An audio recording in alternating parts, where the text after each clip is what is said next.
오늘도 계속해서 볼베나단선을 활용한 매매법에 대해 공부를 해보겠습니다. 또한 오늘부터는 제가 쓰고 있는 여러 가지 다양한 차트에 대해서도 조금씩 소개를 해보겠습니다. 먼저 살펴볼 종목은 신성 ST입니다. 신성 ST는 신성 델타테크의 자회사로 에너지 저장 장치, 즉 ESS용 배터리 부품을 주력으로 생산하는 기업입니다. 최근 발표된 3분기 실적에서 매출액과 영업이익이 시장 예상치를 상회했습니다.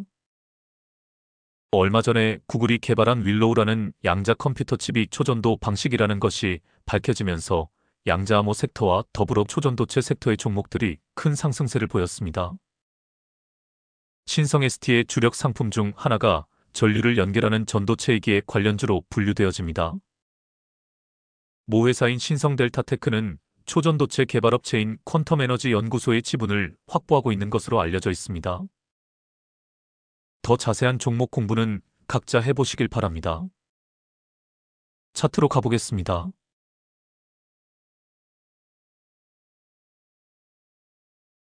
신성 ST 일봉입니다.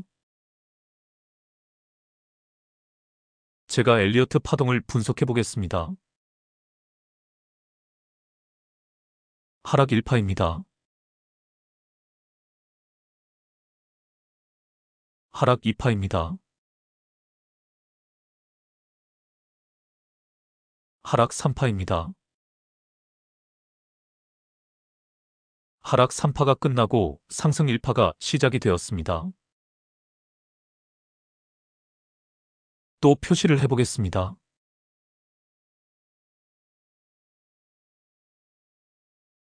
마지노선입니다. 보시다시피 최근에 마지노선이 살짝 깨졌다가 반등을 했습니다. 반등하는 자리가 정확하게 볼베나단선을 터치하고 반등을 합니다. 제가 늘 이야기하지만 차트에 설정된 모든 지지라인을 터치하고 반등하는 자리는 좋은 타점이 됩니다. 제가 표시를 해보겠습니다.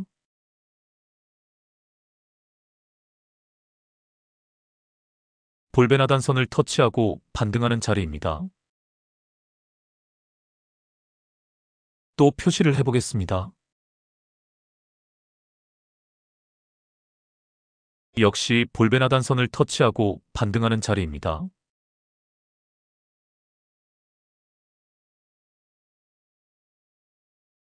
마지노선을 터치하고 반등하는 자리입니다.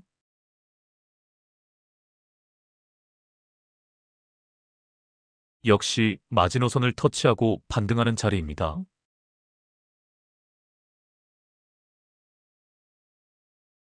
역시 마지노선을 터치하고 반등하는 자리입니다.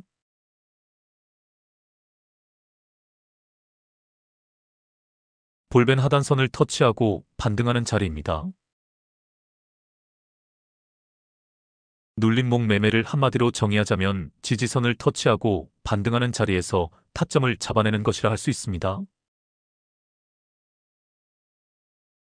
그리고 차트에 설정된 모든 선들은 지지라인이라는 것을 잊지 마시길 바랍니다. 이제 최근 상황에 주목해 보시길 바랍니다. 바로 앞에서 21선에 안착을 했다가 21선이 깨진 것이 보입니다. 제가 21선에 안착을 할 때 어떤 모습으로 안착을 하느냐가 중요하다고 했습니다. 지금은 확실하게 큰 양봉 몸통이 21선 위로 안착을 한 것이 확인되어집니다.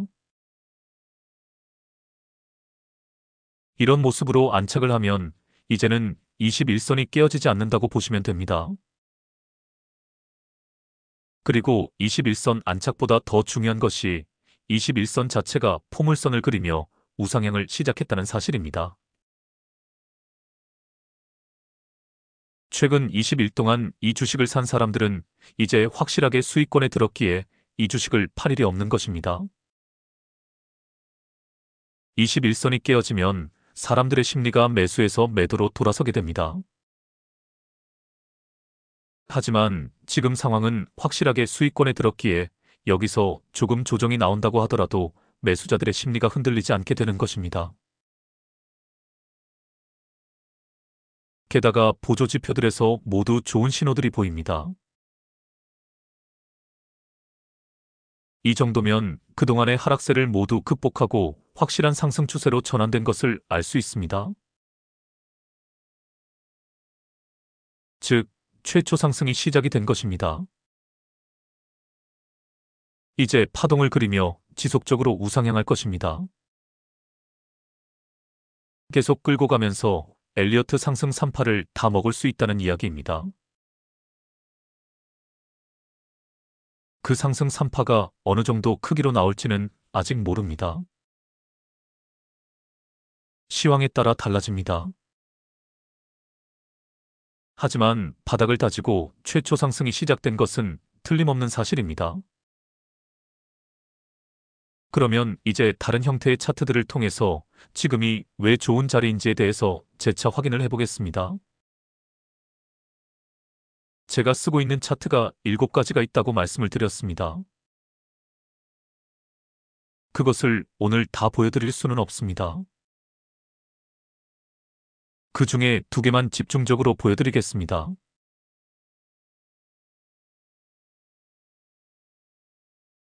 제가 일봉에서 쓰고 있는 공중부양선 차트입니다. 최근 캔들이 공중부양선을 밑에서 위로 강하게 뚫어주고 있는 것이 보입니다. 이 자리가 얼마나 좋은 자리인지 분봉 차트에서 여러 번 설명을 드렸습니다. 공중부양선 수치는 17이며 스케일에서 가격에 고정을 해놓고 쓰고 있습니다. 이제 녹색 구름대에 주목해 보시길 바랍니다. 녹색 구름대 역시 공중부양선과 비슷한 기능을 하는 구름대입니다. 활용법에는 약간 차이가 있습니다. 이 녹색 구름대를 이용해 타점을 잡는 방법을 설명드리겠습니다. 일단 이 자리가 좋은 타점이 됩니다. 이렇게 연상해 보시길 바랍니다. 고무공을 억지로 힘을 써서 물속에 집어넣었습니다. 그리고 나서 손을 탁 하고 놓으면 부력에 의해 고무공이 튀어오릅니다. 캔들이 고무공이고 녹색 구름대가 수면이라고 생각해 보시길 바랍니다. 이 자리가 고무공이 물속에 가라앉았다가 고무공이 튀어오른 자리입니다. 부력에 의해 상승 탄력을 받은 자리입니다. 여기도 마찬가지입니다. 중요한 것은 녹색 구름대 밑으로 캔들이 가라앉아야 한다는 점입니다. 그래야 튀어오를 때 부력에 의해 강하게 튀어오를 수 있습니다. 부력은 반발 매수세라고 이해를 할 수 있습니다. 저 앞쪽에서도 그런 자리가 하나 보입니다.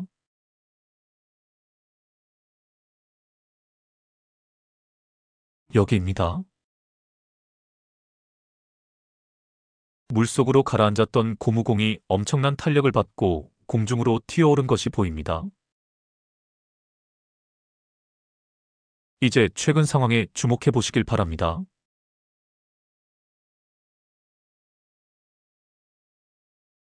여기도 마찬가지입니다. 그러니까 쉽게 이야기해서 녹색 구름대는 괌에도 구간을 시각적으로 표현해 준다고 할 수 있습니다. 괌에도 구간을 시각적으로 표현해주는 보조지표들이 많이 있습니다. RSI, CCI, 스토캐스틱 지표들에서 하늘색 웅덩이가 나오면 괌에도 구간이 잘 드러납니다. 하지만 이런 하늘색 구름대가 등장을 해서 최저점인 줄 알았는데 주가가 더 흘러내리는 경우도 많이 나옵니다. 그래서 하늘색 구름대는 단기 저점을 보여주는 것이지 최저점의 바닥 구간을 나타내주지 못합니다.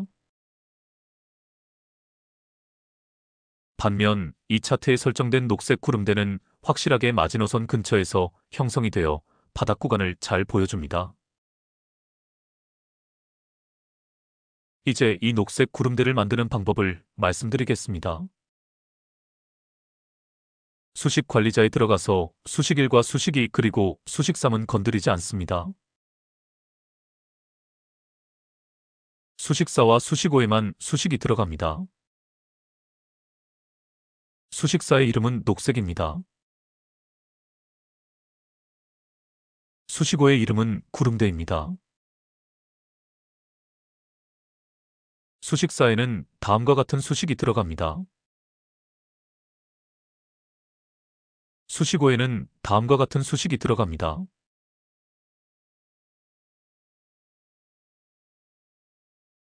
이 지표의 전체 이름은 녹색 구름대 일목균형표입니다. 여기서 주의해야 할 것이 있습니다. 녹색 구름대라고 하면 안 됩니다. 반드시 일목균형표라는 이름을 괄호 안에 넣어서 녹색 구름대 일목균형표라고 이름을 지어주어야 합니다.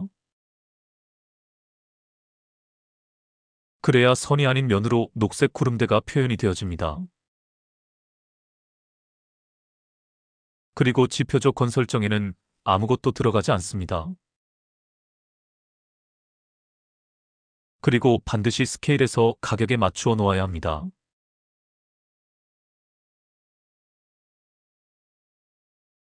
한 번 더 이 구름대를 활용하는 방법을 설명을 드리겠습니다. 간단하게 말해서 캔들이 이 구름대 밑으로 쑥 빠져버렸다가 반등을 할 때 타점을 잡아내면 됩니다. 이 자리가 앞서 본 이평선 차트에서 데드라인이나 볼베나단선을 터치하고 반등하는 자리와 동일합니다. 어떤 차트를 사용하던 원리는 똑같습니다. 실전에서 이 차트를 잘 이용을 해보시길 바랍니다. 밑에 보조 지표들에 대해서는 다음에 자세히 설명을 드리겠습니다. DMI 지표는 활용하는 방법을 월봉에서 설명을 충분히 드렸습니다. 이제 또 다른 형태의 차트로 이 종목을 분석해 보겠습니다.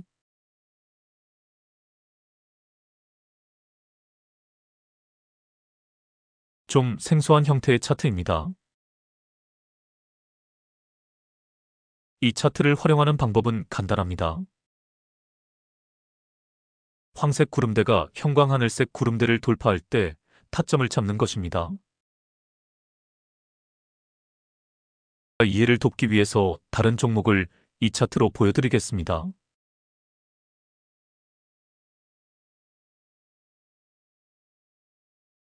아톤이란 종목입니다. 제가 표시를 해보겠습니다. 이 자리가 황색 구름대가 하늘색 구름대를 돌파하며 골든 크로스가 일어난 자리입니다. 이 자리가 바로 대시세의 초입을 알리는 자리입니다. 제가 기존의 이평선 차트에서 대세 변곡점을 잡아내는 방법을 많이 설명을 드렸습니다. 이 차트가 바로 대세 변곡점을 잡아내기 위해 시각적으로 아주 단순한 차트라고 할 수 있습니다. 가만히 보시면 알지만 골든 크로스가 일어난 후 황색 구름대가 하늘색 구름대 위에서 놀고 있는 것이 보입니다.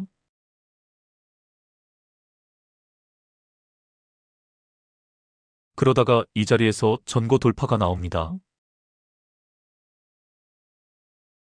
황색 구름대와 하늘색 구름대의 이격이 벌어지기 시작한 자리이기도 합니다. 이 자리가 대시세로 들어가는 초입이라 할 수 있습니다. 그리고 빨간 선, 즉 테마선이 포물선을 그리며 우상향을 하고 있는 것도 보입니다. 여하튼 이 차트는 대시세의 초입을 잡아내기 위해 시각화한 차트입니다. 전고 돌파가 나오는 자리로 차트를 뒤로 돌려보겠습니다.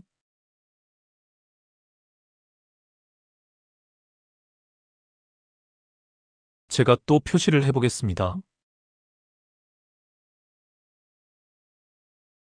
골든 크로스가 일어나면서 테마선이 포물선을 그리며 우상향을 시작한 자리입니다. 제가 캔들 매매보다 이평선 매매법이 더 훌륭한 매매법이라고 설명을 드렸습니다. 이런 자리에서 타점을 잡아낼 줄 알아야 합니다. 캔들들이 단기적인 조정을 보이더라도 전체적인 흐름 속에서 큰 상승이 나올 자리에서 타점을 잡아내는 것이 이평선 매매법입니다. 신성 ST 차트로 가기 전에 다른 종목을 하나 더 보고 가겠습니다.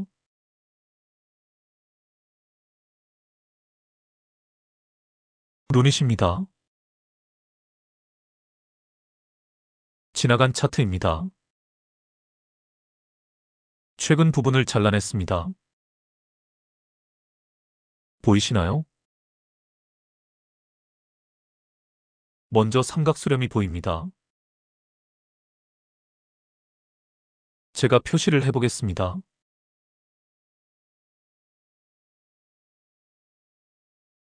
삼각수렴이 끝나고 삼각수렴의 상단을 돌파할 때 타점을 잡아내면 된다고 했습니다. 지금이 그런 자리입니다. 그리고 황색 구름대가 하늘색 구름대를 돌파하기 직전이기도 합니다. 그리고 단기적인 추세로 보아도 캔들들과 볼벤 하단선의 이격이 벌어지고 있는 것도 보입니다. 이 자리가 얼마나 좋은 자리인지 확인이 되어집니다. 다음 상황을 보겠습니다. 오늘까지의 상황입니다. 제가 누누이 강조를 하지만 급등이 예견된 자리 혹은 대시세의 초입을 잡아내는 것이 실력입니다. 이 차트는 시각적으로 대시세의 초입을 잡는데 유용하게 활용되어집니다. 신성 ST 차트로 가보겠습니다.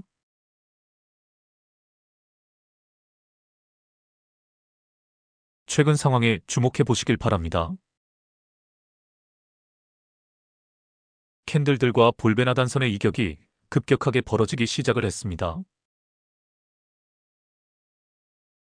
테마선을 캔들이 돌파를 했습니다. 테마선이 포물선을 그리며 우상향하기 직전입니다. 황색 구름대가 하늘색 구름대를 돌파하기 직전입니다. 오늘 급등을 했기에 조정이 나올 수도 있습니다. 하지만 이미 대시세의 조짐을 보이기 시작한 종목입니다. 물론 시황이 받쳐주어야 합니다. 모기업인 신성델타테크는 이미 많이 날아갔습니다. 같은 상승 모멘텀을 가진 종목입니다. 이제 황색 구름대와 하늘색 구름대를 만드는 방법을 설명드리겠습니다. 지표 이름은 LRL 일목균형표입니다. LRL 지표의 특성은 네이버에서 찾아보시면 자세히 나옵니다. 역시 이름에 반드시 일목균형표가 괄호 안에 들어가야 합니다. 그래야 구름이 표현이 되어집니다. 그리고 수식 1, 2, 3은 건드리지 않습니다. 수식 4의 이름은 황색 구름대입니다. 수식은 LRL 피리어드 1입니다. 수식 5의 이름은 하늘색 구름대입니다. 수식은 LRL 피리어드 2입니다. 그리고 아까 녹색 구름대를 만들 때에는 지표 조건 설정이 없었습니다. 하지만 이번에는 지표 조건 설정이 있습니다. 피리어드 1, 20 그리고 피리어드 2, 40이라고 설정을 해야 합니다. 20과 40은 20일 이동평균과 40일 이동평균을 의미합니다. 그리고 스케일에서 반드시 가격에 맞추어 놓아야 합니다. 지표를 완성한 후에는 나중에 지표를 불러올 때 지표 조건 설정에 들어가서 선행 스팬 숨기기를 체크 해제하는 것이 차트를 볼 때 좋습니다. 오늘 새로운 차트 2개의 활용법을 보여드렸습니다. 어떤 한 종목이 주가 변동상 어떤 위치에 놓여 있는가를 확인하기 위해 트레이더들은 자신들의 입맛에 맞는 여러 가지 차트들을 사용을 합니다. 저는 작년까지만 해도 7개의 차트로 모두 점검을 하고 지금이 좋은 자리인지를 확인해보고 타점을 잡았었습니다. 물론 월봉, 주봉 그리고 분봉도 보았습니다. 올해 들어와서는 그렇게 치밀하게 분석을 하지는 못하고 있습니다만 그렇게 하는 것이 맞다고 생각을 합니다. 최대한 오류를 줄이기 위함입니다. 너무 복잡해질 것 같아 그동안 이런 차트들을 안 보여드렸습니다만 앞으로는 많이 활용해 보시길 바랍니다.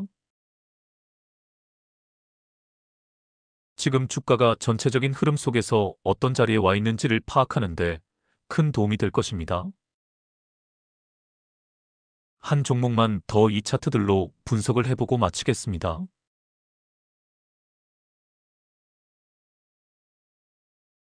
세경하이테크입니다. 종목 공부는 각자 해보시길 바랍니다. 일단 파동을 분석을 해보겠습니다. 하락 1파입니다. 하락 2파입니다. 하락 3파입니다. 상승 1파입니다. 상승 2파입니다. 상승 1파의 각도와 상승 2파의 각도가 거의 비슷한 것을 알 수 있습니다. 상승 2파가 아주 미세하게 각도가 더 가파른 것 같습니다. 이 추세를 이어갈 것으로 보입니다. 하락 추세에서는 하락 2파가 각도도 심하고 기간도 더 길었던 것이 보입니다. 그래서 이 구간에서 매물이 많이 쌓여 있지 않은 것이 확인이 되어집니다. 그러므로 상승 2파 구간에서 쉽게 치고 갈 것으로 예상되어집니다.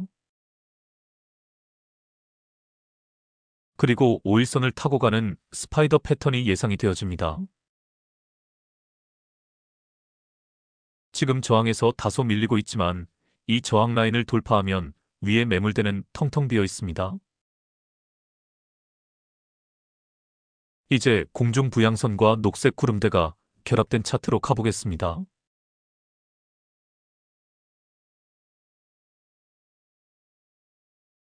제가 표시를 해보겠습니다.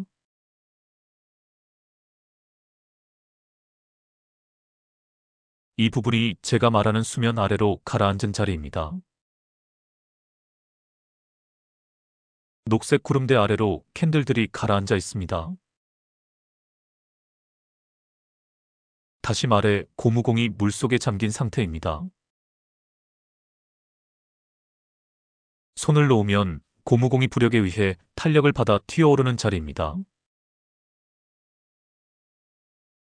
보시는 것처럼 고무공, 즉 캔들이 탄력을 받아 튀어오른 것이 확인이 되어집니다.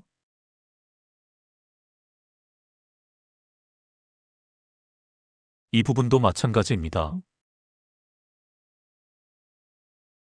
고무공이 물속에 가라앉은 지점입니다. 그러다가 지금 고무공이 튀어오르고 있는 것입니다.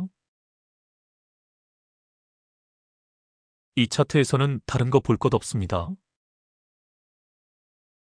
녹색 구름대 밑으로 캔들이 가라앉았다가 반등하는 자리에서 타점을 잡아내면 됩니다. 밑에 보조지표에 대해서는 다음 시간에 자세히 설명을 드리겠습니다. 황색 구름대와 하늘색 구름대가 그려진 차트로 가보겠습니다.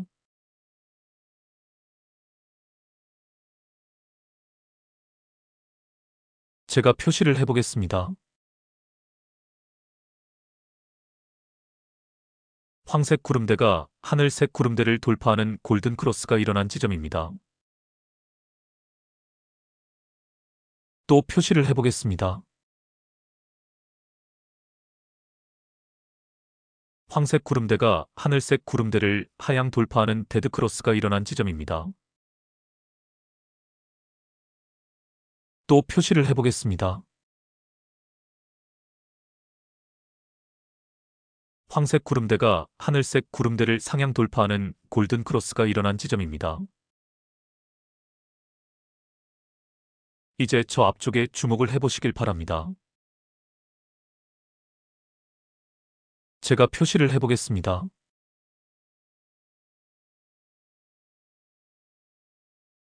골든 크로스가 일어난 자리입니다.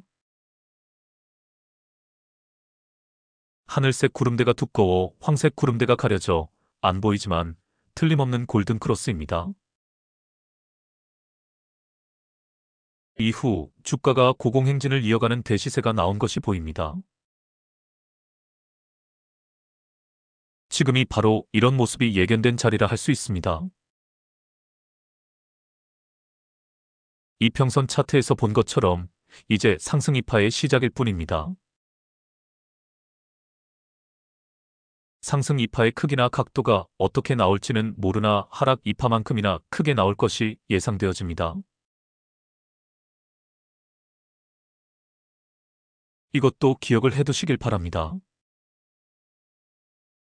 아까 아톤 차트에서 본 것처럼 황색 구름대가 하늘색 구름대를 상향 돌파한 후에 하늘색 구름대를 깨지 않고 횡보를 하다가 전고 돌파가 나오면서 두 구름대의 이격이 급격히 벌어지며 크게 상승을 하는 케이스도 있습니다. 반면 지금 이 차트에서처럼 골든 크로스 이후 데드 크로스가 나오고 다시 골든 크로스가 나오면서 대시세가 나올 수도 있습니다. 중요한 것은 지금 골든 크로스가 다시 나왔다는 사실입니다. 볼벤 하단선과의 이격도 확연하게 벌어지고 있습니다. 다이버전스의 힘이 크게 폭발을 하고 있습니다. 녹색 구름대 차트에서 볼 수 있었듯 수면에 가라앉아 있었던 기간이 더 길었기에 힘을 모았다고 할 수 있습니다. 그것이 바로 쌍바닥에서 힘을 모으는 과정이라 할 수 있습니다. 그리고 지금 전고 돌파가 나오려는 순간입니다. 여기서 살짝 밀렸다가 갈 수도 있지만 지금 저항 라인만 돌파하면 날아갑니다. 단주로 연습해 보시길 바랍니다. 오늘은 이것으로 마치겠습니다. 편한 밤 되시길 바랍니다. 다음에 뵙겠습니다.